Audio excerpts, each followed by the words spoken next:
శ్రద్ధగా దాన్ని ఆలకించి ఆ ప్రకారం మీరు పాటించి ఆశీర్వదింపబడగలరని నేను ఆశతో భారంతో ప్రార్థనాపూర్వకంగా ఈ పరిచర్య మీకు చేస్తున్నాను. ప్రభు దీనిని ముద్రించి ఫలింపు చేయునుగాక. ఈనాటి మన ధ్యానము కొరకై యోహాను సువార్త 15వ అధ్యాయం.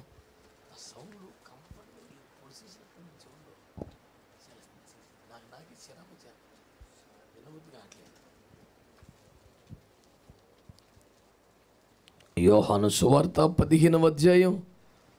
కొంచెం తక్కువ చేయను ఆయన, చక్కగా కాస్త ఓపిగ్గా 13వ వచనం మొదలుకొని చదవాలని కోరుతున్నాను.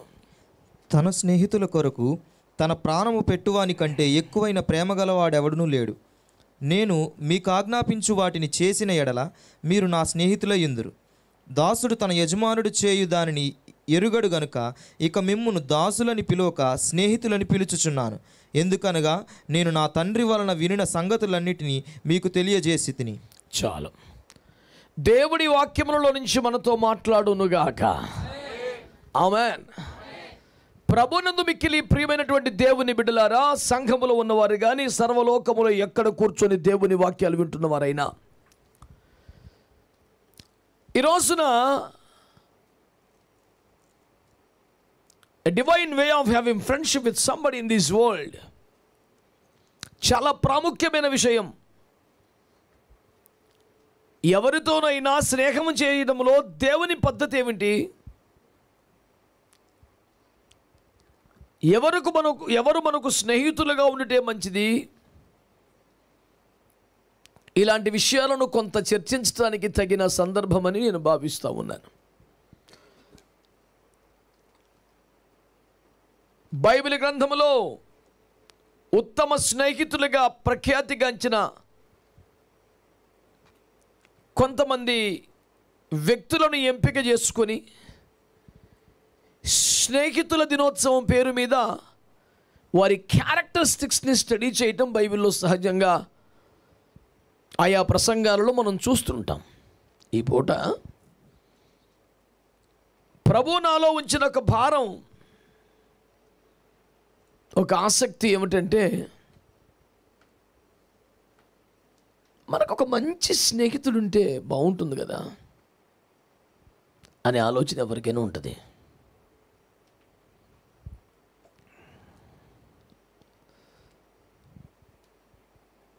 మీ యొక్క మంచి స్నేహితుడు ఎవరు అని అడిగితే చాలామందికి బెస్ట్ ఫ్రెండ్స్ చాలామంది ఉంటారు.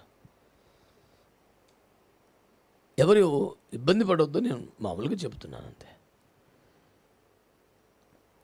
వాళ్ళు ఒకవేళ దేవునిలో బెస్ట్ ఏమి కాకపోవచ్చు. I'm very sorry to say they are not even best human beings, but yet they are very good, very best friends to them. To the person who's supposed to be very good Christian, model Christian, having a nasty fellow as his best friend is absolutely nonsense. కాదా మీరు చెప్పండి? ఉత్తమ క్రైస్తవుడిగా తన్ను తాను పరిచయం చేసుకుంటున్న ఒక వ్యక్తికి అసలు బొత్తిగా క్రైస్తవ విలువలు లేని, బైబిల్ వ్యతిరేక, నీచ, దుర్లజ్జ లక్షణములు కలిగి ఉంటే కూడా వాడు ఒక మంచి స్నేహితుడిగా ఉండగలుగుట ఎలాగూ సాధ్యము? పోనీ ఇంత పొడుగు కాకుండా సింపుల్ చెప్తాను, ఆవిడకు అసలు ఉత్తమ మనిషే కాదు, ఆవిడ ఉత్తమ ఫ్రెండ్ ఎట్ అవుతాడు?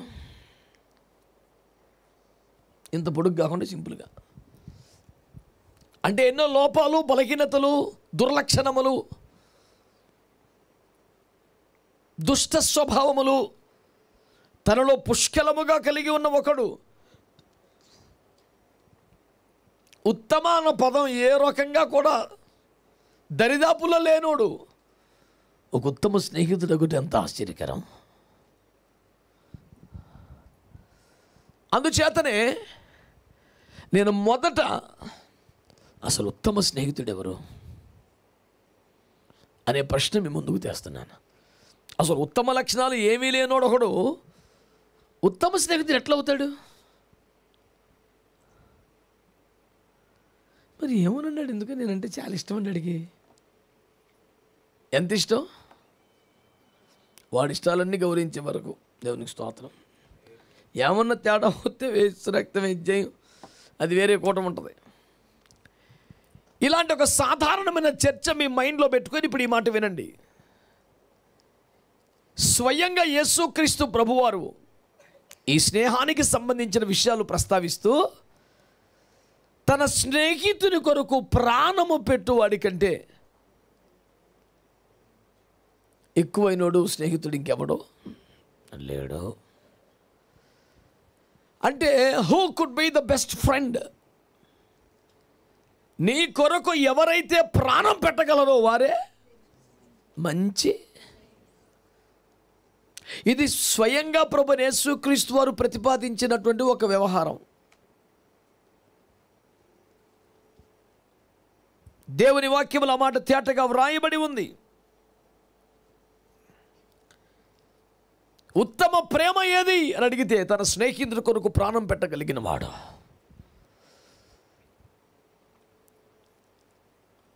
చాలా ప్రేమ గలవాడెవరు అనే ప్రశ్నే వస్తే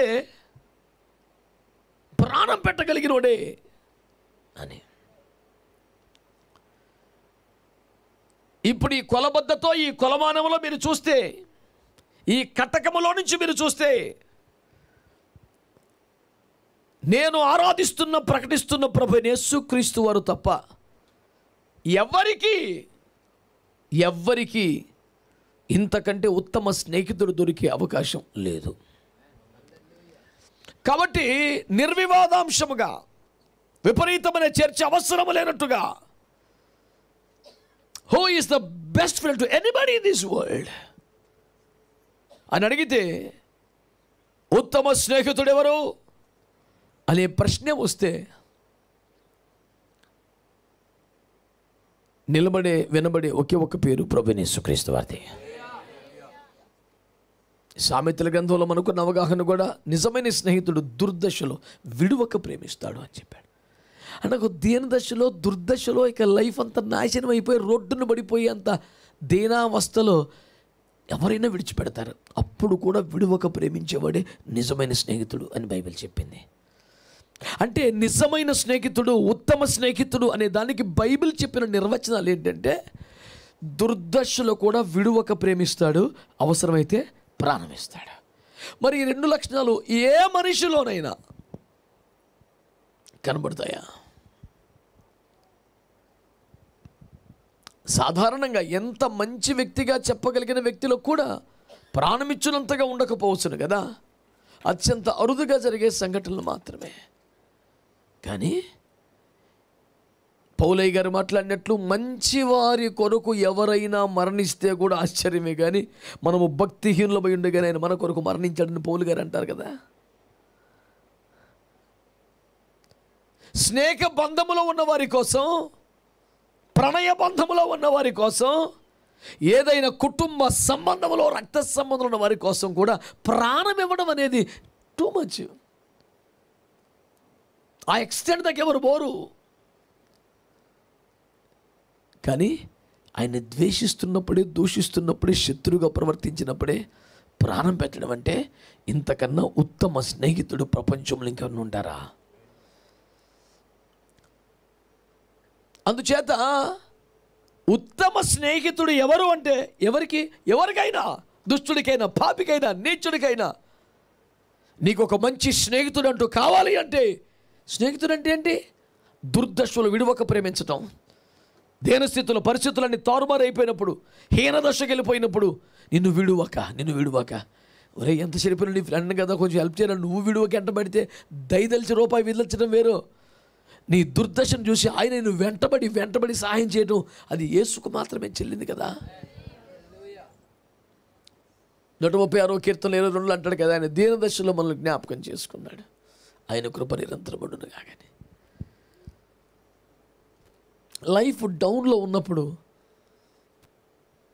డౌన్ఫాల్ అవుతున్నప్పుడు గ్రాఫ్ అంతా మెల్లిగా జరుగుతారు. ఎవరైనా వీడితో ఉంటే దరిద్రం చుట్టుకుంటుంది, ఆడి అప్పులు మనం కట్టాల్సి వస్తుంది, ఈ రోగం మనం సేకరించాల్సి వస్తుంది అని మెల్లిగా చల్లగా జారుకుంటారు ఏదో ఒక పాయింట్ మీద.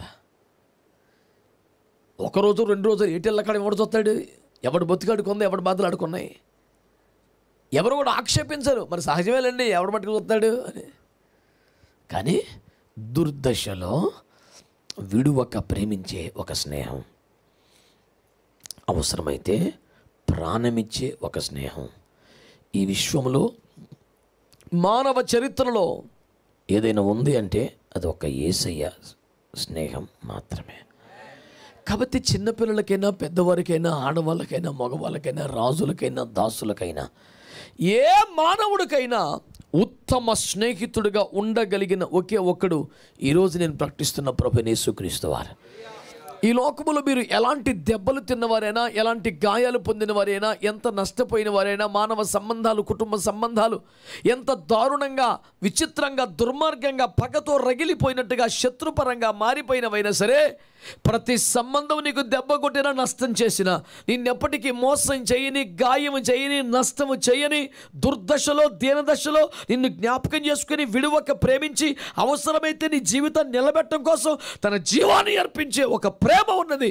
అది ప్రభువైన యేసుక్రీస్తు వారి ప్రేమ. నీ కులం ఏదైనా, మతం ఏదైనా, నీ స్థాయి ఏదైనా, అనుభవం ఏదైనా, యేసు నీకు మంచి స్నేహితుడిగా ఉండగలడు. ఇంకా మంచిగా. Hallelujah. So who is the best friend అని అడిగితే, మానవ జాతి మొత్తానికి చాలినంత ఉత్తమ స్నేహం ప్రభువైన యేసుక్రీస్తు వారు ఇవ్వగలరు. ఆమేన్. హల్లెలూయా. ఆ మాట మనం అందరం ఎరిగిన ముచ్చట్ని. అసలు సందేశం అది కాదు. అసలు విషయం ఏమిటంటే యేసు కంటే ఉత్తమ స్నేహితుడు ఎవరు లేరన్నది నిర్వివాదం. దాని పెద్ద కొట్టుకు చచ్చిపోకర్లా. What a friend we have in Jesus. Sunday school అప్పటి నుంచి పాడుకుంటే యేసులో నాకు ఎంత ఉత్తమ స్నేహితుడు ఉన్నాడు అనే ఆనందం మనకు అందరికీ ఉన్నది. యేసు ఉత్తమ స్నేహితుడు, అందులో డౌటే లేదు. ఎందుకంటే దుర్దశలో విడువక ప్రేమిస్తాడు గనక, దీనదశలో జ్ఞాపకం చేసుకుంటాడు గనక, అవసరమైతే వాడిని కాపాడుకోసం ప్రాణం ఇస్తాడు గనక యేసయ్య ద బెస్ట్ ఫ్రెండ్. ఇందులో అసలు డౌటే లేదు, వివాదమే లేదు. ఓకే. నా పాయింట్ ఏంటంటే, అలాంటి యేసయ్యతో స్నేహం చేయటం ఎలా? అది ఆ ఒక్క ముక్క 5 నిమిషాలు అయిపోతే ఆనందంగా వెళ్ళిపోదాం, 5 గంటలైనా ఉందాం. I think you are not ready for that. What kind of friendship you are doing with Jesus? Very good friends you are. దేవుని బిడ్డలారా, యేసయ్యతో స్నేహం చేయటం ఎలా? ఫ్రెండ్షిప్ చేయాలి కానీ ఫ్రెండ్షిప్ బ్యాండ్ ఒకటి కట్టుకొని, ఏమండి, ఫ్రెండ్షిప్ పోస్ట్ ఒకటి పెట్టి, బాగా నువ్వు ఫ్రెండ్గా భావించే వాడితో కలిసి సన్నిహితంగా ఉన్న ఫోటో ఒకటి పెట్టి, దాన్ని సర్వప్రపంచానికి చూపించి, అసలు ఇవన్నీ పెట్టడానికే నువ్వు అసలు రాత్రి నిద్ర మేలుకొని పొద్దున్న తాగుబోతోడు మాదిరిగా కళ్ళు ఎర్రగా మారి లేచి, ఎంత తిప్పలు కదా నీకు ఇదంతా. ఈరోజు నేను మిమ్మల్ని అడుగుతున్న ఒక్కటే మాట, యేసయ్య ఉత్తమ స్నేహితుడు అనే దాంట్లో ఎవరికి వివాదం లేదు కదా. మరి అంత మంచి ఫ్రెండ్తో నువ్వు ఎలాంటి ఫ్రెండ్షిప్ చేస్తున్నావు? యేసు ప్రభుతో నీ స్నేహ బంధం ఎలాగుంది? ఒకవేళ యేసు ప్రభుతో నీ స్నేహ బంధాన్ని పునరుద్ధరించుకోవాలని, అభివృద్ధి చేసుకోవాలని, సుస్థిరపరచుకోవాలని అభిలాష నీలో ఉంటే అది ఎలా అనే దానికి సంబంధించి 2-3 వచనాలు మీ ముందు నేను ఉంచాలని ఆశపడతా ఉన్నాను. యేసుక్రీస్తు ప్రభువారే స్వయంగా చెప్పిన మాటల్లో నేను విజ్ఞాపకం చేస్తాను. దేవుని బిడ్డలారా, తన స్నేహితుల కొరకు తన ప్రాణం పెట్టువానికి కంటే ఎక్కువగా ప్రేమించువాడు ఎవడూ లేడు. నేను మీకు ఆజ్ఞాపించు వాటిని చేసిన ఎడల మీరు నాకు స్నేహితులై. మాట్లాడతలేదు మీరు అంటే నువ్వు యేసు ప్రభు వారికి. ఇప్పుడు యేసు ప్రభు నీకు స్నేహితుడు ఎలా అయ్యాడు? నీ దుర్దశలో నిన్ను విడవలేదు కాబట్టి, నీ దీనదశలో జ్ఞాపకం చేసుకున్నాడు కాబట్టి, నిన్ను బ్రతికించడానికి తాను మరణించాడు కాబట్టి, ఒక బెస్ట్ ఫ్రెండ్గా ఆయన ప్రూవ్ చేసుకున్నాడు. ఆ స్థానంలో నిలబడి ఉన్నాడు. ఇప్పుడు ఎవరి వైపు నుంచి రావాలి స్నేహబంధం? ఇక మందే అవతల కరెక్ట్గానే ఉంది. హెలిప్యాడ్ ఇస్ ప్రిపేర్డ్, ఇంక హెలికాప్టర్ రావటం మిగిలి ఉంది. The ground is prepared waiting for you. మరి యేసయ్య తన స్నేహాన్ని నిరూపించుకున్నారు. ఉత్తమ స్నేహితులుగా నిలిచి స్నేహహస్తం చాపుతున్నారు. యేసయ్య స్నేహహస్తం అందుకోవటం ఎలా అంటే వాక్యం చెబుతుంది, నేను మీకు ఆజ్ఞాపించిన వాటిని కొనిన ఎడల మీరు నాకు స్నేహితులయ్యుందురు. యేసయ్యతో స్నేహము చేయగొరుచున్న వారులరా, మేము ఈ పక్క వారికి ఆ పక్క వారికి, ఆడవాళ్ళకి మగవాళ్ళకి నువ్వు ఒక మంచి స్నేహితుడిగా మారుట ఎలా? How to find a best friend, how to be a best friend. వీటన్నిటికంటే better find the one and only best friend Jesus and try to be a very good friend of Jesus. అది నేను ఇవ్వగలుగుతున్న సందేశం. మంచి స్నేహితుని కనుగొనుట ఎలా, ఉత్తమ స్నేహితుడిగా ఎదుగుట ఎలా? ఇన్ని చర్చల్లోకి పోకుండా ఉత్తమ స్నేహితుడిగా ఇప్పటికే ప్రపంచముద్ర నిరూపించబడి తన స్నేహ హస్తము చాపి నీ హృదయ తలుపులు తట్టుచున్న ఒక వ్యక్తి ఉన్నారు. ఆయన పేరు యేసయ్య. ఆయనతో స్నేహం చేయటం ఎలా అనేది ఒక్కటి నువ్వు తెలుసుకుంటే, నీవు ఆయనతో స్నేహంగానే చేయగలిగితే నీ జీవితం సర్వోత్తమ స్థాయిలో ఉంటుందని నేను ఖచ్చితంగా నమ్మి ప్రకటిస్తూ ఉన్నాను. లోకంలో ఉన్న ఒక సామెత ఏంటండి, నీ స్నేహితుడి పేరు చెప్పు, నీ బ్రతుకు నేను చెప్తాను అన్నారట. ఏమండి, నీ క్యారెక్టర్ ఎట్లాంటిదో చెప్పాలంటే నీ ఫ్రెండ్ పేరు చెప్పురా, అసలు ఈ సంగతి చెప్తాను. అంటే మనకి ఎలాంటి భావజాలం ఇష్టం, ఎలాంటి క్యారెక్టరిస్టిక్స్ ఇష్టం, అవన్నీ ఫ్రెండ్లో ఉంటాయి. అంత నచ్చితేనే కదా అంత ఫ్రెండ్షిప్ చేయగలం. నేను చాలా సంవత్సరాలుగా సంఘ కాపరిగా దేవుని సేవలో ఉన్నాను కనుక కొంతమంది యొక్క స్నేహ బంధాన్ని చూసి ఆశ్చర్యపోతాను. బి 20 సంవత్సరాలుగా సహోదరులుగా కలిసిమెలిసి మంచి గౌరవప్రదమైన క్రైస్తవ పద్ధతుల్లో సహోదర బంధంలో సాగుతున్నారు. కొత్తగా సి అనేవాడు వచ్చాడు. ఏ అనేవాడితోనే బి అనేవాడికి ప్రారంభం నుండి స్నేహం బంధం. ఈ సి అనేవాడు వచ్చిన 2 నిమిషాలలో 20 సంవత్సరాల వీళ్ళిద్దరికంటే వీళ్ళిద్దరు ఎక్కువ అతుకుపోయారు. అలా ఎలా? So simple. 20 సంవత్సరాలుగా వీడితో వర్కౌట్ అవ్వని ఒక లోపం బలహీనత ఏదో ఉంటుంది వీడి దగ్గర సజీవంగా. అది వీళ్ళు కనపడద్ది. ఆయుష్కాంతం ఏసు రక్తం ఏచే. ఇంతకన్నా విడమరి చెప్పాల్సిన అవసరం ఉందా? అవసరంలా. మన ఇద్దరం చాలా క్లోజ్గా ఉన్నాం, కానీ నాలో ఒక లోపం ఉంది, అది మీరు ఎంటర్టైన్ చేయరు. అమ్మో నీ దగ్గర వర్కౌట్ అవ్వదని ఇంక అలాగా మన మర్యాదను కాపాడుకుంటూ వెళ్ళిపోతున్నాం. ఇప్పుడు కొత్తోడు ఒకడు వచ్చాడు, వాడికి ఇలాంటి చాలా ఇంట్రెస్ట్. అరే వీడు భలే దొరికాడురా. కొన్ని చోట్లకి సంఘస్థుల్ని తీసుకెళ్ళటము, కొత్త వాళ్ళు చూస్తుంటే ఇంతకుముందు ఎన్నడూ పరిచయం లేని వ్యక్తులు 5 నిమిషాల్లో కొన్ని యుగములుగా స్నేహబంధంలో ఉన్నంతగా మారిపోవడం చూస్తే నాకు ఆశ్చర్యం వేస్తుంది. ఆ బాండింగ్ చూసి పిచ్చెక్కిపోద్ది నాకు. ఎలా సాధ్యం ఇది? నేను అడుగుతాను, ఇంతకుముందు పరిచయం లేదండి ఇప్పుడే, మరి ఏంటి అంత పూసేసుకుంటున్నావు? వీళ్ళు ఒక భ్రష్టత్వం ఏదో ఆకర్షిస్తుంది. నేను చాలా కఠినంగానే మాట్లాడుతున్నాను ఈ మాటలో. I don't compromise with anybody. I don't spare such non sense. ఎవడైనా హర్ట్ అవుతాడేమో చూడాల్సిన అవసరం నాకు లేదు. హర్ట్ అయితే కూడా మంచిదే, గుండె పగిలితే ఇంకా మంచిదే, మారు మనసు పొందితే ఇంకా మంచిదే.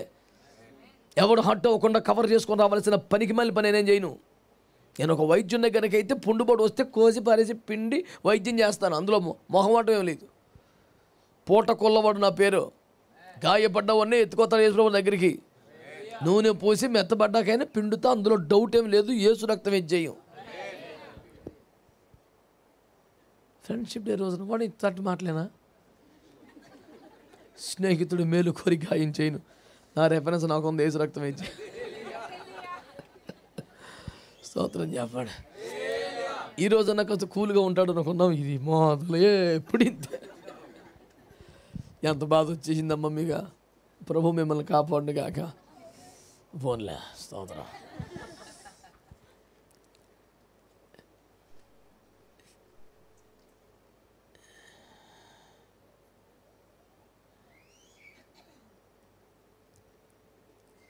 ఉత్తమ స్నేహ బంధాలు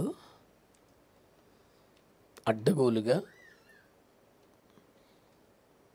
ఒక సహేతుకమైనటువంటి ఆదర్శమైన కారణాలు లేకుండా అడ్డగోలుగా ఏర్పడవు. ఈ మాటను సీరియస్గా మైండ్లో పెట్టుకోండి. ఉత్తమ స్నేహబంధాలు అడ్డగోలుగా పిచ్చి పిచ్చిగా ఏర్పడవు. For the reason I don't know, but it was such a wonderful bonding, you know. I know.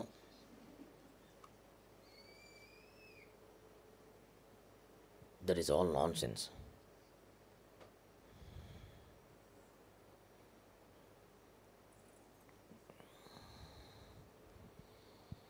అంచేత దేవుని బిడ్డలారా, ఒక మంచి మాట జ్ఞాపకం చేసుకోండి. యేసుక్రీస్తు ప్రభువారు ఉత్తమ స్నేహితులు నిరూపించబడ్డారు. అందులో ఏమి సందేహం ఎవరికి అక్కర్లేదు. ఆయనతో స్నేహము చేయటం ఎలా అనే ప్రశ్న వస్తే, నెంబర్ 1, ఆయన మాట వింటే, ఆయన చెప్పినట్టు చేస్తే యేసయ్యతో ఫ్రెండ్షిప్ సెట్ అయింది. చాలామంది అనుకుంటున్నారు యేసయ్య మీద మంచి పాట పాడితే ఆయనతో ఫ్రెండ్షిప్ చేయొచ్చేమో, యేసయ్యకు ఒక మంచి చర్చి కట్టిస్తే ఇక ఫిక్స్ అవుతాడేమో, మంచి కానుకిస్తే మురిసిపోయి ఆశీర్దిస్తాడేమో. ఆయన మాట వింటేనే ఫ్రెండ్షిప్ సెట్ అయ్యిద్ది. స్తోత్రం, హల్లెలూయా. ఒక్కసారిగా యేసు ప్రభు ఉత్తమ స్నేహితుడి సంగతి నిరూపించబడింది కనుక, అది కొత్తగా మళ్ళీ నిరూపించబడిన అవసరం మీకు ఎప్పటికీ లేదు కనుక, ఆయనతో నీవెలా స్నేహం చేస్తున్నావు అన్నదే ఇంపార్టెంట్ కనుక, యేసయ్యతో స్నేహం చెయ్యాలనుకునేవాడు ఇప్పుడు చెప్పండి, ఆయన మాట వినాలి. చెప్పండి సరే, చెప్పండి గట్టిగా, హల్లెలూయా, హల్లెలూయా. నేను మీకు ఆజ్ఞాపించిన వాటిని చేసిన ఎడల మీరు నా స్నేహితులై. ఇప్పుడు ఆయన మీకు ఆజ్ఞాపించినవి ఎలా తెలుస్తాయి? 2 పద్ధతులు. 1 వాక్యం చదవటం, 2 వాక్యం వినటం. ఇంకో దానే ఉందంటారా? ఇంకేముంది మరి? అంటే నువ్వు రెగ్యులర్గా వాక్యం చదివేవాడివి కాకపోతే, శ్రద్ధగా వాక్యం వినేవాడివి కాకపోతే, you can never be a friend of Jesus. మళ్ళీ చెప్తున్నాను, యేసయ్య ఉత్తమ స్నేహితుడే, డౌట్ లేదు. ఆయనతో స్నేహం చేయటం ఎలా అన్నది మన టాపిక్. యేసయ్యతో స్నేహం చేయటం ఎలా అనేది నిజమైన సీరియస్ క్వశ్చన్ అయితే, క్వైరీ అయితే, హియర్ ఈస్ ది ఆన్సర్. నేను మీకు ఆజ్ఞాపించిన వాటిని చేసిన ఎడల మీరు నాకు స్నేహితులు అయ్యుందురు అన్నాడు కదా. ఆయన మనకి ఏం చెబుతున్నాడో మనకి ఎలా తెలుసుద్ది? 2 పద్ధతులు. 1 వాక్యం చదవటం, 2 వాక్యం వినడం. ఇందులో మీరు విన్నారా? వాక్యం వినటం 2 ప్లేస్లో పెట్టాను నేను కావాలని. భక్తులందరూ నేను చెబుతున్న ప్రసంగాలు వినటం కంటే నేరుగా బైబిల్ చదవడం ఎక్కువ మనసు పెట్టమని మరీ చెబుతున్నాను. బైబిల్లో లేనియో దొంగ మాటలో కల్పించినవి చెప్తే మరి మన దానికంటే మరి మాది వినాలని చెప్పచ్చు. నాకు ఆ భయం లేదు. దేవుని వాక్యము ద్వారా నేను మీకు చేయుచున్న వాక్య పరిచర్య కంటే నేరుగా వాక్యాన్ని చదవటం ఎప్పుడు మొదటి స్థానమే. ఇందులో డౌట్ ఏమక్కర్లేదు. అంటే ప్రతిరోజు మీ దైనందిన జీవితంలో దేవుని వాక్యాన్ని శ్రద్ధగా చదవని వారు ఎవ్వరూ ఎప్పటికీ యేసుకు స్నేహితులుగా ఉండలేరు. అవునని కానీ ఆమెనని కానీ మీ అంత గొంతులో పచ్చి వెలకాయ పడిపోయినట్టుగా అయిపోయింది. ఎందుకు ఈ పాయింట్ మరి? రెగ్యులర్గా యూట్యూబ్ చూసేవారే కదా అందరూ. ఐ వెరీ రెగ్యులర్గా ఫేస్బుక్, ప్రతి ఫేస్కి ఉందా బుక్. నా పేజ్, నా వాల్, బోర్డు ఉన్నాయి మనకి.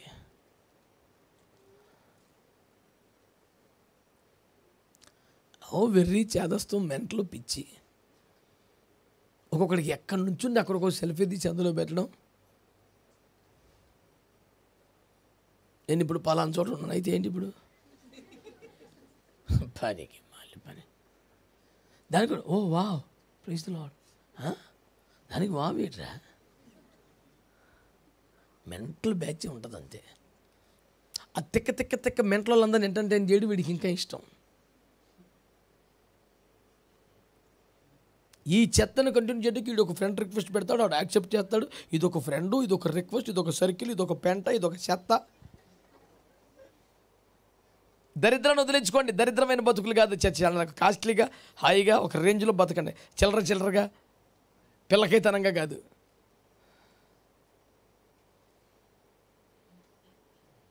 నన్ను రిక్వెస్ట్ పెట్టాను, నాకు అసలు లైక్ కొట్టలేదని. నాకు అట్ట కూడా తెలియదురా నాయన, నన్ను వదిలేచేయి. నీకు ఏనాడు పెట్టాను నువ్వు అసలు చూతలేదు అన్నాడు. అర్థమైంది కదా, సోన్నాన్ని వదిలేయి.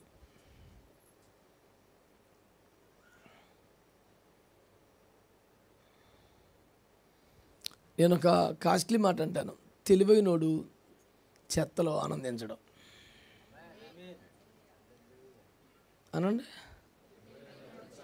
అది అది ఇదొక్కటి అర్థమైతే మన తెలివి ఎంతో సురక్తం ఇచ్చి మనకి. మీరు నేను ఆజ్ఞాపించిన వాటిని గై కొనిన ఎడల మీరు నాకు స్నేహితుల ఇందులో. యేసుక్రీస్తు ప్రభు వారితో స్నేహ బంధం నీకు నిజంగా ఇష్టమైతే ఆయన మాటల్ని గైకొనే ప్రయత్నం మీదనే ఉండాలి, చెప్పినట్టు చేసే పని మీద నీకు ఉండాలి. ఆయన ఏం చెబుతున్నాడో నీకు తెలియాలంటే ఎవడు సోది చెప్తాడు 50 ఇచ్చి ప్రార్థన చేయించుకోవటం మానేసి బుద్ధిగా బైబిల్ చదువు. హల్లెలూయా. బుద్ధిగా బైబిల్ చదువు, వాక్యాన్ని చదువు, తర్వాత వాక్యాన్ని. ఎందుకని చదివిందంతా చదివినట్టుగా మనకు అర్థమైపోదు కనుక, కొంచెం అర్థమైనోడు అర్థమయ్యేలా చెప్తే కొంచెం ఉపయోగపడుతుంది కనుక. అందుకనే మొదటి స్థానం ఖచ్చితంగా చదవడమే వాక్యం, రెండో స్థానం ఖచ్చితంగా. అందుకనే ప్రకటన గ్రంథంలో లాస్ట్ పుస్తకంలో మొదటి పేజీలో ఏమంటాడు, ఈ ప్రవచన వాక్యములు చదువువాడును వినువాడును. అందరికీ ఒక్కొక్క స్థాయిలో. అల్లం పచ్చిది తీసుకుంటే ఒక రేంజ్, ఎండబెడితే అది ఒక రేంజ్, సితకొట్టి టీలు బరెత్తే ఒక రేంజ్. ప్రతి దశలో దాని లాభం దానికి ఉంటుంది. ఈ వాక్యం చదివితే ఒక విలువ ఉంది, వింటే ఒక విలువ ఉంది, పాటిస్తే ఒక విలువ ఉంది. ప్రతి స్టేజ్లో నీకు ఒక ఆశీర్వాదం ఉంది. కాబట్టి యేసుతో స్నేహము చేయగోరుచున్న వారులారా, బైబిల్ బాగా చదవండి, వాక్యాన్ని బాగా చదవండి, రెగ్యులర్గా చదవండి, ఒక వరుస క్రమంలో చదవండి. ఆది కాండం మొదలుకొని ప్రకటన దాకా వరుసగా చదివి ముగించండి. అయిపోతే మళ్ళీ స్టార్ట్ చేయండి. చచ్చిపోయేదాకా ఈ పని మీద ఉండండి. అయితే నువ్వు యేసయ్యకు బెస్ట్ ఫ్రెండ్వి. In fact this is the first step. అదే ఫస్ట్ స్టెప్, దానికన్నా ముందు ఇంకేం లేదు. రెండవ స్టెప్పే శ్రద్ధగా వాక్యాన్ని వినడం. ఇప్పుడు వాక్యం బాగా చదివే వారికే వాక్యం వింటున్నప్పుడు సంతోషం కలుగుతుంది, అర్థమవుతాం. కరెక్ట్ ఉంది కదా, నిజమే చెప్పాడు కదా. అసలు బైబిల్ ముఖం చూడకుండా బుద్ధి నా ముఖమే చూస్తే ఏది చెప్తుంది? సూపర్ అనిపించవచ్చు, దుర్మార్గం అనిపించవచ్చు, ఏదో అనిపిస్తుంది. ఎందుకంటే ఇందులో నాలెడ్జ్ లేదుగా, మనకు అసలు చదవం కదా.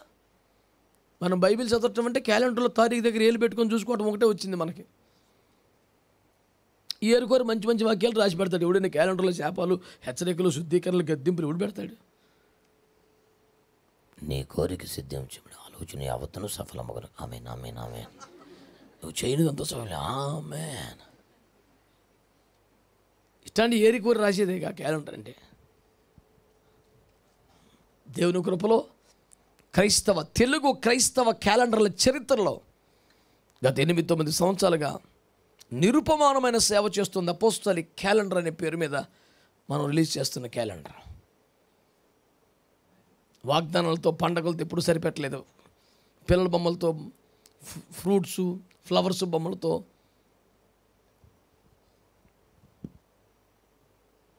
అదొక న్యూస్ పేపర్ వీక్లీ అనుబంధంలాగా తయారు చేయలేదు క్యాలెండర్ని. ఇప్పుడు ఒక ఉపదేశ క్రమాన్ని వండి వార్చిన క్యాలెండర్గా ఉంచాం. ఆది అపోస్తలుల బోధతో ముంచెత్తాం క్యాలెండర్ని. ప్రతి శుక్రవారం ఉపవాసానికి తగిన వాక్యాలే రాసాం. ప్రతి శనివారం శుద్ధీకరణకు ప్రార్థనకు తగిన వాక్యాలు రాసాం. ప్రతి ఆదివారం సంఘారాధనకు సరిపడే వాక్యాలు రాసాం. ప్రతి మొదటి ఆదివారం బల్లారాధనకు సరిపడే వాక్యాలు రాసాం. ఎంత కసరత్తు ఉంటే తెలుసా క్యాలెండర్ వెనకాల? ఏదో వాగ్దానాలే నేర్కొచ్చి గుద్దేసిన టైపు కాదు మన క్యాలెండర్. పైగా భూమి మీద అందరూ వాడుతున్న క్యాలెండర్ కన్నా చాలా కొద్ది మంది మాత్రం వాడే రెట్టింపు సైజు క్యాలెండర్, ఒక వాల్ పోస్టర్ సైజు క్యాలెండర్ మనం అన్న అందరం కొనుక్కోలేకపోతున్నాం, కొంచెం చిన్న క్యాలెండర్లు వేయండి అని చాలామంది అడిగారు.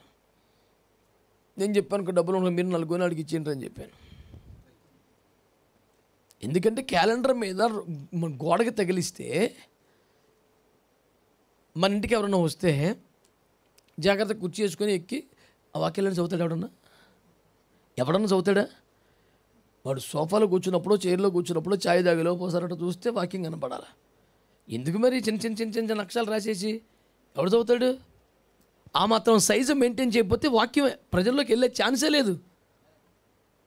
హ్యాపీ న్యూ ఇయర్ అనే పేరు మీద ఒక స్వీట్ బాక్సు, అది ఎప్పుడుది? గత సంవత్సరం ఉందే, తారీఖు మారిపోతే అంతే కదా. అవన్నీ పంచిపెట్టే బదులు మేము ఎట్లాంటి కల్చర్ నేర్పించాం మీకు తెలిసిన వాళ్ళకి. ఈ వాక్యం వాళ్ళ ఇంట్లో ఉండాలి, ఈ వాక్యంతో వారు దీవించబడాలని ఆశ కలిగిన వారికి ఒక 10 క్యాలెండర్స్ కొనేసి పంచిపెట్టు అని ఒక ఆరోగ్యకరమైనటువంటి కల్చర్ నేర్పించాం విశ్వాసాలకి. పట్టుకెళ్ళి ఇస్తారు. వాళ్ళకి బైబిల్ చదివే అంత భక్తి లేకపోయినా రోజు ఒక వాక్యం చదువుతూ ఉంటే అందులో శుద్ధీకరించే వాక్యాలు, క్రమపరిచే వాక్యాలు, దేవుని మందిరపు విలువను గురించిన వాక్యాలు, ఉపవాసపు విలువలు తెలిసే వాక్యాలు, చాలా కఠినమైన ఉపదేశాలు దాంట్లో గుచ్చిపెట్టేసాం. వేసిన అర్థమైంది.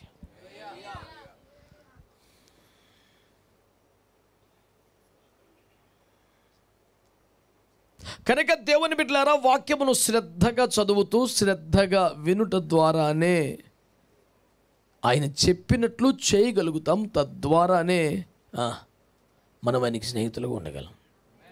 స్తోత్రం, హల్లెలూయా. మంచి మాట చెప్పండి, స్తోత్రం చెప్పండి, హల్లెలూయా. ఇంకొంచెం నెక్స్ట్ లెవెల్లోకి వెళ్దాం. 15వ వచనంలో, దాసుడు తన యజమానుడు చేయుదనని ఎరుగడు గనుక ఇక మిమ్ములను దాసులని పిలవక స్నేహితులని పిలుచుచున్నాను. అది ఎంత పెద్ద మాట సార్ ఇది.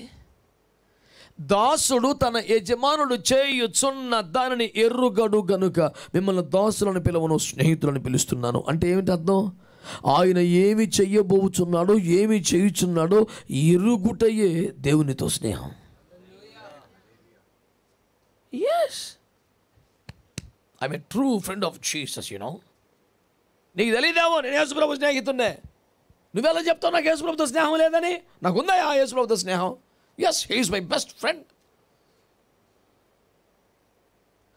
ఆయన నీకు మంచి స్నేహితుడు, దాంట్లో ఎవరికి డౌట్ లేదు. నువ్వు స్నేహితుడువా కాదన్నదే డౌట్.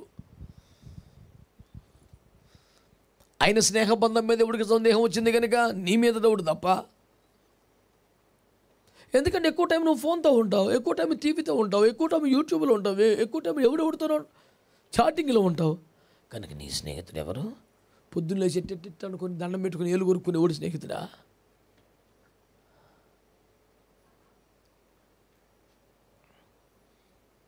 దాసుడు తన యజమానుడు చెయ్యబోయేదాన్ని ఎరగడు, ఆడు దాసుడు.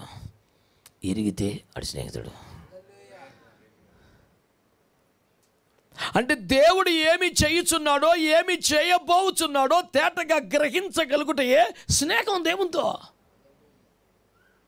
ఆయన చెప్పినట్లు చేయడమే దేవునితో స్నేహం. చెప్పినట్టు చేయాలంటే చెప్పింది ఏంటో తెలియాలి, అందుకే చదవాలి, వినాలి.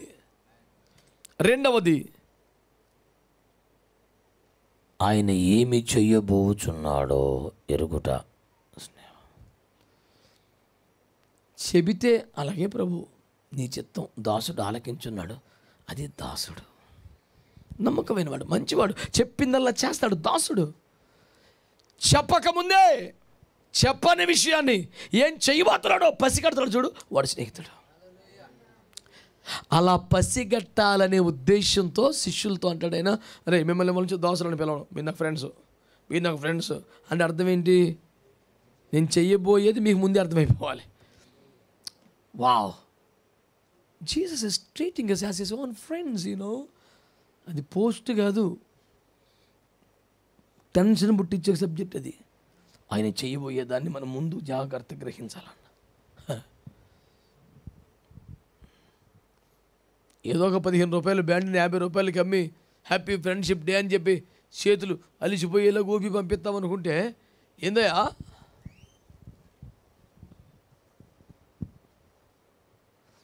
యేసయ్య ఉత్తమ స్నేహితుడు. దుర్దశలో తోడు ఉంటాడు, దీనదశలో జ్ఞాపకం చేసుకుంటాడు, అవసరమైతే ప్రాణం పెడతాడు. కాబట్టి ఆయనే ఉత్తమ. ఆయనతో స్నేహం చేయటం అంటే ఆయన చెప్పినట్లు చేస్తేనే స్నేహం కుదురుద్ది. ఆయన చెప్పింది ఏంటో తెలియాలంటే వాక్యం చదవాలి, వాక్యం వినాలి, అది ఫస్ట్ పాయింట్. 2, ఆయన చెప్పింది చేస్తే దాసులమే అవుతాము. ఆయన చేయబోనది ఎరిగితేనే స్నేహితులం అవుతాం. ఇప్పుడు చెప్పండి, ఆయన చేయబోనది ఎరుగాలి అంటే ఏం చేయాలి? ఆయనతో దగ్గరగా సహవాసం చేయాలి. ఆయన మూమెంట్లన్నీ అర్థం అవ్వాలనుకో, ఆయన చూపులు తేడా గుర్తుపట్టాలి, ఆయన బాడీ లాంగ్వేజ్ గుర్తుపట్టాలి, ఆయన కదలికలు అర్థం అవ్వాలి. అమ్మో కోపం వచ్చినట్టుందే, అమ్మో చిరాకు వచ్చినట్టుందే, అమ్మో. ఇంతకన్నా ఇంకొక మార్గం లేదు. ఆయనతో టైం స్పెండ్ చేస్తేనే తెలుసుద్ది ఇదంతా. స్తోత్రం అనండి, హల్లెలూయా. తుఫాను ముందు ప్రశాంతత, లేకపోతే ఆయన ప్రశాంతత స్టైలే అంతా ఇంట్లో తెలుస్తుంది, బయటోడికి అర్థం కాదు. ఇది సైలెంట్గానే ఉండకుండా లోపల ఇంట్లోకి అర్థం, అయ్య బాబోయ్ డాడీ ఏదో చేస్తాడు ఇప్పుడు, అయ్యి బాబోయ్ ఆడికి తెలుస్తుంది, బయటోడికి ఏం తెలీదు. వీడు చూస్తూ ఉన్నాడు కనుక వీడు పసిపెడతాడు. ప్రభు నామానికి స్తోత్రం చెప్పండి. దాసుడు తన యజమానుడు చేయు దానిని ఎర్రుగడు గనుక ఇక మిమ్మల్ని దాసులని పిలవక స్నేహితులని, యేసు చేయుచున్న దానిని గ్రహించగలిగితేనే చెప్పండి మనం ఏం చేసినట్టు అయిందో. ఆమేన్. గట్టిగా ప్రభువుకు ఒక స్తోత్రం చెప్పండి ఒకసారి. హల్లెలూయా. దేవుని బిడ్డలారా, పరిశుద్ధ గ్రంథమైన బైబిల్లో ఒక వ్యక్తిని యేసయ్య నా స్నేహితుడు అంటారు. ఎవరేం చెప్పండి? అబ్రహాం. యెషయా గ్రంథం 41లోను, యాకోబు పత్రిక 2వ అధ్యాయంలోను ఆ మాట మనం చూస్తాం. ఇప్పుడు చదువు అవసరం లేదు, కానీ ఒక మాట మీరు గుర్తుపెట్టాలనుకుంటే, యెషయా గ్రంథం 41వ అధ్యాయం 8వ వచనం, యాకోబు పత్రిక 2వ అధ్యాయం 23వ వచనం.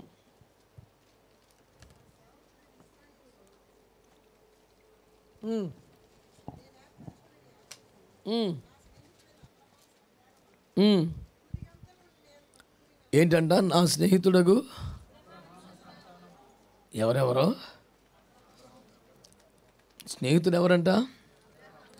నా స్నేహితుడుగా అబ్రహాం. యాకోబు పత్రిక 2:20 కూడా దేవుని స్నేహితుడు అబ్రహాముని ప్రస్తావన చేశాడు. ఇప్పుడు చెప్పండి దేవుని బిడ్డలారా, అబ్రహాము దేవుని స్నేహితుడు ఎలాగయ్యాడు? ఫస్ట్ పాయింట్లో మనం ఏం చెప్పుకున్నాం? వాక్యం బాగా చదవాలి, వాక్యం బాగా, దాని ద్వారా మనం యేసయ్యకు స్నేహితులంగా ఉండగలం. ఎందుకంటే ఆయన చెప్పింది చేయాలి కాబట్టి. రెండవ దశ, చెప్పింది చేస్తే దాసులే.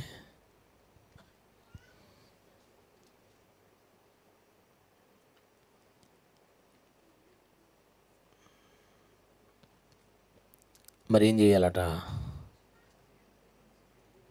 ఆయన చేసేదాన్ని అర్థం చేసుకోవాలంట. ఆయన మూమెంట్ని క్యాల్కులేట్ చేయగలగాలి. ఓహో ఈ స్టెప్ ఎలా ఉంటుంది, ఓహో ఇది అని ముందే మనం గుర్తుపట్టాలా. ఏమండి? ఆ మాట బాగా అర్థం చేసుకుని ప్రయత్నం చేయండి. దాసుడు తన యజమానుడు చేయుదాన్ని ఎరుగడు గనక ఇక మన దాసులను పిలవక ఆయన చేసేదాన్ని గుర్తుపడితేనే స్నేహం. ఆమె అంటే ఇలా చేస్తాడు అనుకోలేదండి, నాకు తెలియలేదండి, అంటే అలా చెప్పలేదండి. అడిగి పెద్ద ఫ్రెండ్ కాదు, ఫ్రెండ్కి అయితే తెలిసిపోద్ది. ఆమెన్. కనుక ఇప్పుడు దేవుని స్నేహితుడుగా ఎవరు కనబడుతున్నారు మనకి? అబ్రహాము కనబడుతున్నాడు. అబ్రహాము ఎట్లా స్నేహితుడయ్యారు? ఆ స్నేహ బంధం యొక్క డెప్త్ ఎట్లుండిందో 18వ అధ్యాయంలో మనం చూద్దాం. ఆదికాండము 18వ అధ్యాయములో దేవునికి స్తోత్రం కలుగునుగాక. హల్లెలూయా, ఆమేన్, హల్లెలూయా. దేవుని బిడ్డలారా, 18వ అధ్యాయం 16వ వచనం. అప్పుడు ఆ మనుష్యులు అక్కడి నుండి లేచి సొదొమ తట్టు చూచిరి. అబ్రహాము వారిని సాగనంపుటకు వారితో కూడా వెళ్ళెను. అప్పుడు యెహోవా, నేను చేయబోవు కార్యము అబ్రహామునకు దాచేదనా? అబ్రహాము నిశ్చయముగా ఫ్రెండ్షిప్, మరి నేను చేయబోవు కార్యము అబ్రహామునకు దాచేదనా? ఆ మొక్క ఎవరితో అన్నాడు? మళ్ళీ అబ్రహాంతోనే అంటాడు.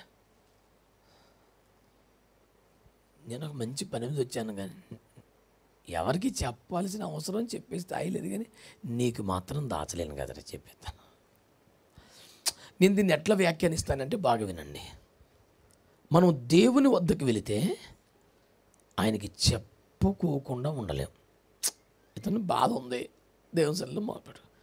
మన బాధ మన ముఖంలో కనపడుతుంది. దారిలో ఎలా ఉన్నావే అంటాడు. బాగానే ఉన్నాను, ఏదో కొంచెం డల్, బాగానే ఉన్నానని చెప్పాను కదా, చెప్తే అర్థం కాదేంటి? వామ్మ ఈడితో ఎందుకు వచ్చింది తక్కువ నోరు మూసుకుంటారు, కానీ మన తేడా అందరికీ తెలుస్తూనే ఉంటుంది. ఎవరు అడిగిన ఎందుకు చెప్పాం? ఎందుకు చెప్పాలి కాబట్టి చెప్పాం. అడిగిందుకు చెప్పాలి. చెప్తాడేమో అరుతాడు తెలుస్తాడా? ఇంకా ఆడి దగ్గర పలసనైపోవడం తప్ప ఏం ఉపకారం ఉంది? ఎందుకు చెప్పాలి అసలు ఆడికి? ఉపయోగం ఏముంది? అందుకే చెప్పాం.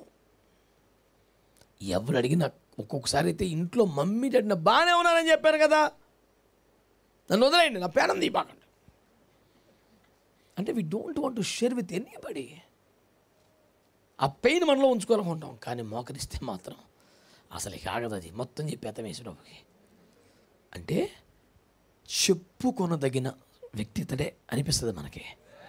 యేసుప్రభుకి మనకు తెలియకుండానే ఆ స్థానం గుండెల్లో ఉంటుంది. ఎవరితో చెప్పుకోలేంది, ఎవరితో షేర్ చేసుకోలేని పెయిన్. యేసయ్య దగ్గరికి వస్తే మనం చెప్పకుండా, ఇప్పుడు అబ్రహాం దగ్గరికి వస్తే ఆయన చెప్పకుండా ఉండలేకపోయాడు. నేను పని మీద వచ్చాను కానీ నీకు చెప్పకుండా ఉండలేకపోతున్నాను. అసలు ఆ మనుషుడు స్థాయి ఏంటండి? దేవుడు ఆయన దగ్గరికి వచ్చాడంట, కూర్చున్నాడంట, భోజనం పెట్టి తిన్నాడంట, సర్లే నాన్న వెళ్ళొస్తున్నాడంట, అలా సాగనంతో వచ్చాడంట. అంటే you can find the intimacy with God. దేవునితో అబ్రహాముకున్నటువంటి ఆ అన్యోన్యత, ఆ సాన్నిహిత్యం, ఆ చనువు, అది గుర్తుపట్టు, దాన్ని పట్టుకో. వెలుగు కనపడితే హల్లెలూయా ఆ టైపు కాదు, వెలుగుతో సహవాసం. అయ్య బాబా అన్నయ్య రాత్రి వెలుగని బాబోయ్ హల్లెలూయా. మీలో దహించు అగ్నితో నిత్యము ఎవడు సహవాసం చేస్తాడని అడిగాడు యెషయా. దహించు అగ్ని చూసి బింబేలెత్తి పారిపోయి నాకు అగ్ని కనపడింది, అగ్ని కనపడుతూ కానీ ఏంటి అగ్నితో ఫ్రెండ్షిప్ చేయమని చెప్తుంటే వాక్యం. అదిగదిగో అల్లదిగో ఒక అగ్నికి సిక్క నాకు కనబడుతాను, వెళ్ళి ఫ్రెండ్షిప్ చేయి. అది కదా బైబిల్ చెప్పేది. ఒక దర్శనం కనపడితే, ఒక కల్లో కనపడితే, ఏదో కనపడితే ఓ మురిచిపోయి ఉబ్బి తబ్బిబ్బైపోయి ఓ హల్లెలూయా ప్రైజ్ ద లార్డ్. ఆయనకి ఆతిథ్యం ఇచ్చాడు, ఆయనతో టైం స్పెండ్ చేశాడు, ఆయనకి సాగనంపుతున్నాడు. వెళ్తా నాన్న యాక్చువల్గా మేము వచ్చింది వేరే పని మీద, నీకు చెప్పకుండా ఉండలేకపోతుందా? ఎందుకంటే దాసుడు కాదు, స్నేహితుడు. ఇంత చెప్పినోడు ఎంత తేటగా చెప్పాడు తెలుసా? సొదొమ గొమొర్రాల గురించిన మొర్ర నా వద్దకు చేరింది. చదవండి ఆ వాక్యం ఎంత, 20వ వచనం. మరియు యెహోవా సొదొమ గొమొర్రాలను గూర్చిన మొర్ర గొప్పది గనుకను, వాటి పాపము బహుభారమైనది గనుకను, నేను దిగిపోయి నా యొద్దకు వచ్చిన ఆ మొర చొప్పుననే వారు సంపూర్ణముగా చేసిరో లేదో చూసేదను. చేయని ఎడల ఆగండి, నేను చేయబోనిది అబ్రహాంకి చెప్పకుండా ఉండలేకపోతున్నాను, చెప్పేస్తాను అన్నాడు కదా. భక్తులారా అందరూ ఉన్నారా అన్నాడు కదా. ఇంతకు మరి ఏం చెప్పాడు? సొదొమ గొమొర్రాల గురించిన మొర్ర గొప్పది, దాని పాపం భారమైంది, అది నేను విన్నట్లుగానే ఉందో లేదో చూద్దామని వెళ్తున్నాను అన్నాడు. ఇది చెప్పాడు ఆయన. ఇప్పుడు చెప్పండి, నిజంగా ఎట్టుందో చూస్తాకి వెళ్తున్నాడా? సైట్ సీయింగ్కి వచ్చాడా? ఎంక్వైరీకి వచ్చాడా? అలాగే ప్రభా జాగ్రత్త, నేను ఆ ఊరు మంచి కదా, కొంచెం జాగ్రత్తకి వెళ్ళు అని చెప్పాడు ఆయన. అక్కడ అబ్రహాము స్నేహాన్ని పట్టుకోండి, చాలా మంచి మాట, నాకు చాలా ఇష్టమైన మాట. అక్కడ 22 అబ్రహాము ఇంకా యెహోవా సన్నిధిని ఇంకేం పని, నీ ఇంటికి వచ్చాడుగా, హలో నువ్వు ఆతిథ్యం ఇస్తే స్వీకరించాడుగా, మళ్ళీ సంవత్సరం ఈ తేదీకి నీ ఒడిలో కొడుకుంటాడని డేట్ కూడా చెప్పాడుగా. సరే బాబుకి వెళ్ళొస్తానంటే సరే అయ్యా మంచిదన్నావుగా, కొంతలేక సాగనింపావుగా, సరే నాన్న మేము సొదొమకి వెళ్తున్నామంటే సరే అనాలి కదా. ఈయన ఇంటికి వచ్చిన పని అయిపోయింది, వాగ్దానం ఇచ్చాడు, అన్ని ఆశీర్వాదాలు ఇచ్చేశాడు, ఇతను పొందవలసింది ఇంకేమీ అయినా ఇంకను యెహోవా సన్నిధిని అబ్రహాము. That's how you can make friendship with Jesus. యేసయ్యతో స్నేహం చేసే పద్ధతి అది. అంటే తనకు సంబంధించిన అవసరం ఇంకేమి, చెప్పుకునే సమస్య ఏమి, ఇబ్బంది ఏమీ లేదు, అన్నీ తీరిపోయినాయి, ఆశీర్వాదాలు ఇచ్చేసాడు, వాగ్దానాలు వచ్చాయి, అన్నీ అయిపోయినాయి. తనకు సంబంధించిన మనములన్నీ ఆలకించిన తర్వాత, అన్నీ శాంక్షన్ చేసిన తర్వాత, తారీఖులతో సహా ఎప్పుడు ఏదవుతుందో చెప్పేసిన తర్వాత హల్లెలూయా అని ఎగిరి గంతేసి పరిగెత్తాలి ఎవడైనా, అబ్రహాం మాత్రమే ఇంకను యెహోవా సన్నిధిలో నిలిచి ఉన్నాడు. స్నేహితుడు కదండి, ఎలబుద్ధి అవ్వదు, అది స్నేహం. ఇందాకేం చెప్పుకున్నాం మనం? బైబిల్ చదవటం, వినడం. ఇప్పుడు ఇందాక నుంచి చెప్తున్న పాయింట్ అలా టైం స్పెండ్ చేయటం ప్రేయర్లో. Only through prayer life you can become a good friend of Jesus. ప్రార్థనా జీవితము ద్వారానే యేసుతో మంచి స్నేహితుడు కాగలవు. ఎంత నిరుపేదమైన అబ్రహాం ఒక విగ్రహ కుటుంబంలో వచ్చాడు. అందరూ వదిలేశారు, ఆయన ఒంటరివాడు. అయినా he became the friend of Jesus. దేవుని స్నేహితుడు అయిపోయాడు. ఆమేన్. ఇంకను ఆయన ఇంకా తర్వాత ముఖ్యం ఆ పట్టణంలో ఆ తర్వాత అప్పుడు అబ్రహాము సమీపించట్లేను. ఇంకా అక్కడే ఉన్నాడు. అబ్రహాము నిలిచి ఉన్నాడు. నెక్స్ట్ లెవెల్ ఇంకా సమీపించాడు. అంటే నేను వెళ్తానన్నాడు కదా, సరే నన్ను బాయ్ అన్నాడు కదా, నువ్వు పెట్టింది తిన్నాడు కదా, నీకు వాగ్దానం ఇచ్చాడు కదా, నువ్వు పోవచ్చు కదా కొంపకే. వెళ్ళడం సరే నన్ను వెళ్ళొస్తాను బాయ్ నన్ను, సరే అంటాడు. వెళ్ళడం అంటే ఎంతసేపటికి ఆయన వెళ్ళాలి తప్ప అబ్రహాము. మీకు అర్థమవుతున్న పాయింట్?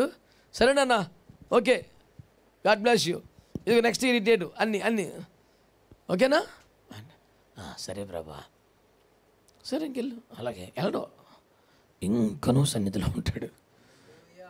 ఇంకాసేపు తర్వాత సరే ప్రభా మరి ఇంకా సమీపిస్తాడు.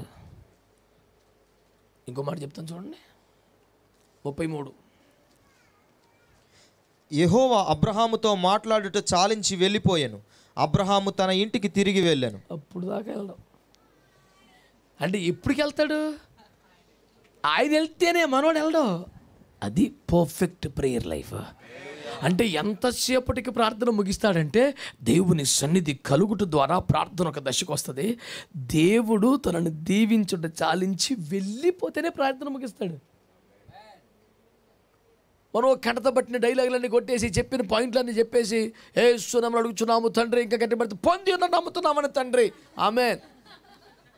పొద్దుగోకులో కూర్చున్నామేంటి? Many other appointments, you know. There are many people waiting for me outside a prayer room because I'm a prayer warrior. People are waiting for me at the doorstep my prayer room. Hallelujah. బయట board పెట్టా, power room, generator room, super.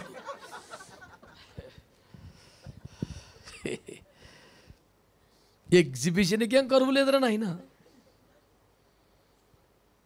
అంటే power room, generator room, be careful ఇన్ని పెట్టి లోపలికి వెళ్తే ఎంత అదేంటంటే ఉన్నది ఏంటంటే లోపల ఎంత 1 kV హోండా జనరేటర్ ఉంది అందులో. మరి దానికి ఎందుకురా ఎంతసేపు చెప్పావు? జనరేటర్ రూమ్ కాదేంటి 1 kV అయితేను అది సంచిలో పెట్టుకొని బండి మీద కూర్చోబెట్టి తీసుకెళ్ళిపోవచ్చు. అది దానికి ఎంతసేపు చెప్పాడు. ఎంత నీ ప్యానం ఎంత, ఎందుకు వచ్చిన పెద్ద మాటలో? అబ్రహాం ప్రేయర్ ఎప్పుడు ముగిస్తాడు తెలుసా? తనకు తృప్తి కలిగితే. ఆహా భలే sweetest presence of the Holi God. ఆయన ముగించి వెళ్ళిపోయేదాకా ఉంటాడు ప్రేయర్లో. సేమ్ ఎక్స్పీరియన్స్ మళ్ళీ పరమగీత కన్యక దగ్గర ఉంటుంది. లేచుటకు ప్రేమకి ఇష్టమగు వరకు లేపకయు కలత పరచుకుంది నాకు ప్రమాణం చే. ప్రేమ అంటే ఎవరు? దేవుడు. ప్రేమకి ఇష్టమగు అంటే దేవుడికి ఇష్టం. వాళ్ళకి చాలే పద అనాలి ఆయన. ఈలోపు నేను ముగించను. మనం ముందే ఒక అరగంట ప్రార్థన చేసుకొస్తానుండు, ముందే చెప్పేయగలం. ఒక అరగంట ప్రార్థన చేసుకొస్తాను, కూర్చో. ఈ అరగంటకి సరిపడా ఒక ఎపిసోడ్ పెట్టుకుని చూసుకుంటా కూర్చుంటాడు. వీడి పక్కనే మోకరించి సూత్రం వీడి మంత్రం చదివేస్తాడు. పద వెళ్ళిపోదాం. ఈ సండే స్కూల్ పనులన్నీ చూసి చిరాకు వచ్చేస్తుంటుంది నాకు. నువ్వు ప్రార్థన చేయనప్పుడు నీ గదిలోకి వెళ్ళి తలుపులు వేసుకొని అని మత్తయి సువార్త 6లో చెప్పిన ప్రసంగం నీకు ఇప్పటికీ బోధపడలేదు. ఇంకా నడుడు మీద కూటమి పెట్టేస్తావు, చుట్టాలందరూ తిరుగుతుంటే అక్కడే మోకరించి చేసి ప్రభా ప్రేమ గల తండ్రి మరి యువతి కాల ఉండే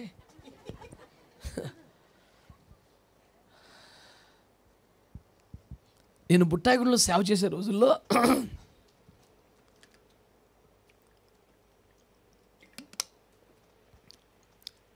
6 కిలోమీటర్ల దూరం గణపవరం, రెడ్డి గణపవరం అంటారు దాన్ని. ఒక ఊరు ఉండేది, అక్కడ ఒక పాస్టర్ గారు ఉండేవారు శామ్యూల్ అని. బక్క ప్రాణం అంట, ఊదితే ఎగిరిపోతాడు. అంతకన్నా బక్క ప్రాణం ఆయన భార్య. ఈ 2 బక్క ప్రాణానికి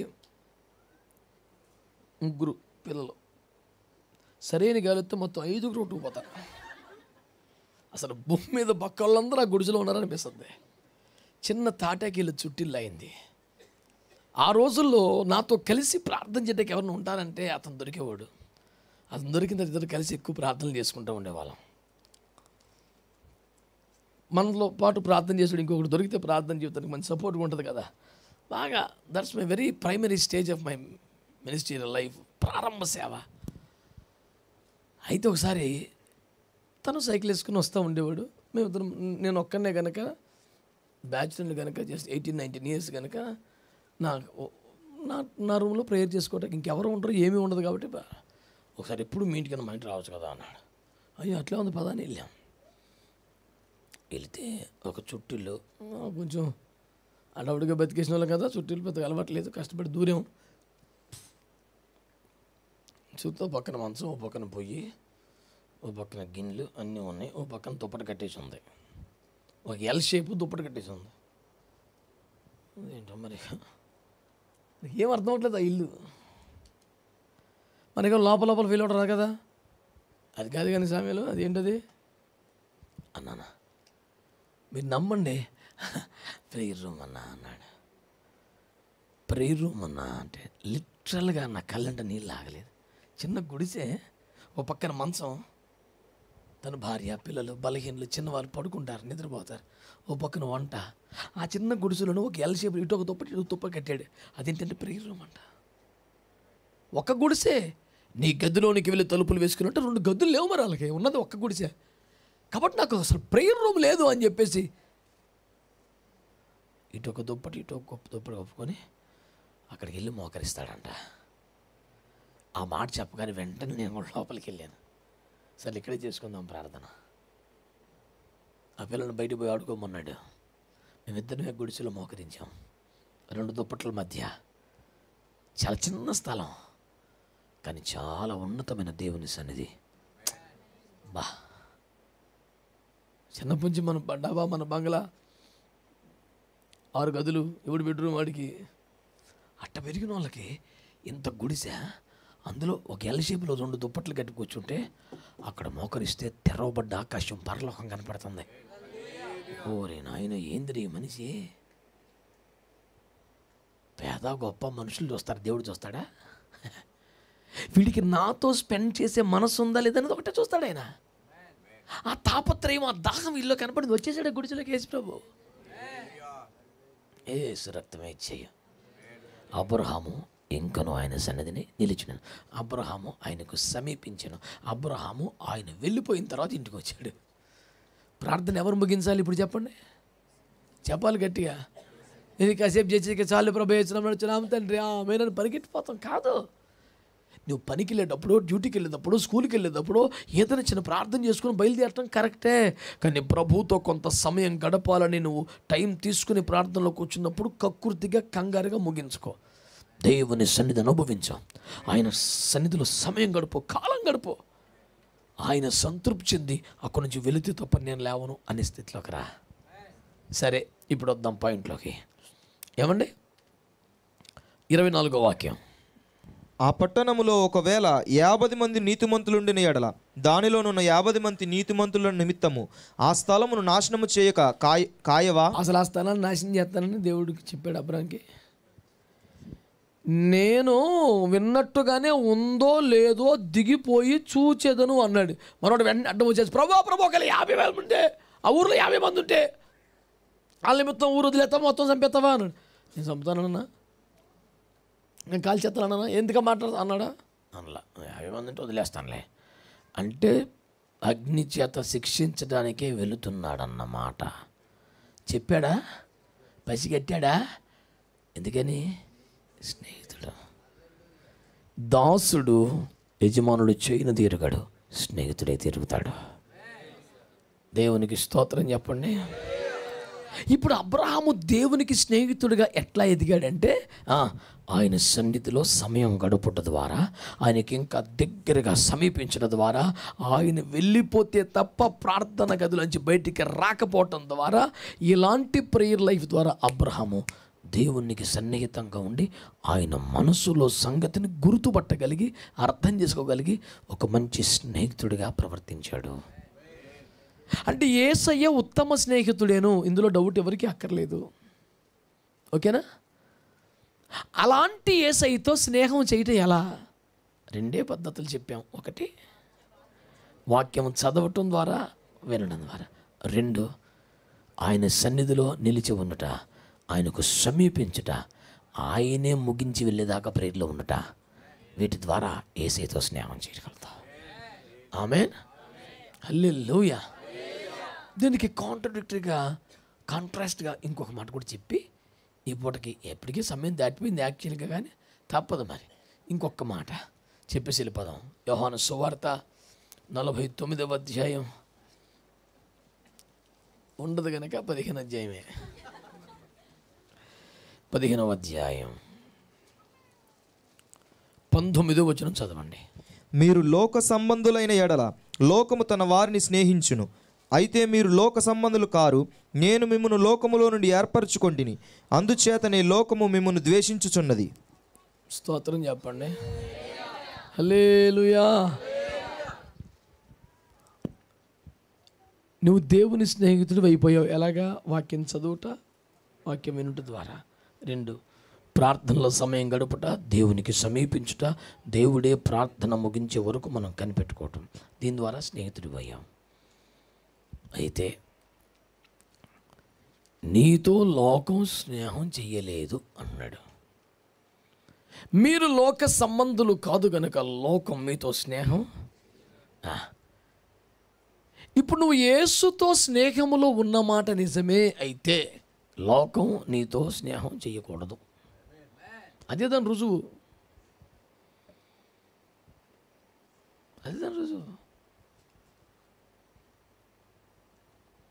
మొన్న ఓడిన పౌరు సెమినార్లో నా పిల్లల్లో ఒక ఆయన వాడబడుతూ చెప్పాడు, నువ్వు మండుతున్న పాత్ర అయితే ఎవడు ముట్టుకెళ్ళాడు, చల్లారితేనే ముట్టుకోగలడు అన్నాడు. ₹1 మాట అది.